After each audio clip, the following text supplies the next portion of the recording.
Debra Meiburg, and I'm here with Ben Riggs of Mr.Riggs, a winery based in McLaren Vale.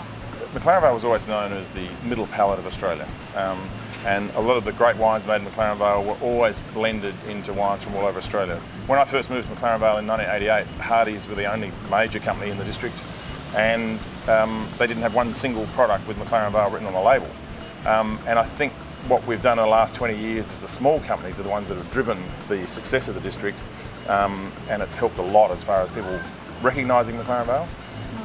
A measure of who, if you talk about the value of a district Barossa compared to McLaren Vale, the average price of fruit in McLaren Vale is always much higher than the Barossa Valley. So obviously there is the demand for the product. It's just our marketing probably hasn't been as good as the Barossa, but we're getting there. And stylistically, say a Shiraz, how would it be different? Well, the term the middle palate of Australia I think covers it very well. McLaren Vale wines are lovely, soft, plush, juicy, more plush. The climate in McLaren Vale, we're right next to the ocean, we're much more Mediterranean, much warmer winters than the Barossa, much cooler summers than the Barossa. The Barossa are more continental, so a bit drier, a bit warmer, colder winters. And probably McLaren Vale is sort of sweet and soft and juicy fruit, whereas Barossa is more leather and texture rather than the freshness of fruit. That would be the major difference.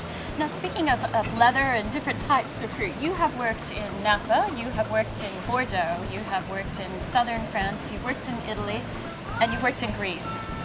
Why the Greece thing? What did you gain from your experience in Greece? I think I was the second flying winemaker, or third, I can't remember.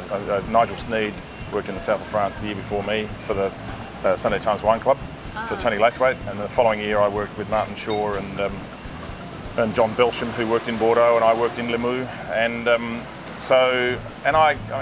I learnt a lot travelling around Europe and working in these far-flung places like Limoux, where I was treated like an alien.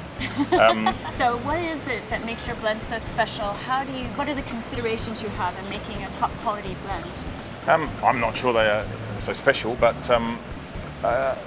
it's interesting as a winemaker. Some winemakers' fixation is single vineyard, single batch, put it in a bottle and that's the great wine. Other winemakers, blending is the thing. For me, blending is the thing that I enjoy doing, and I sometimes will sit at a table while we're drinking, with a meal, and I'll put a splash of something else in a different wine.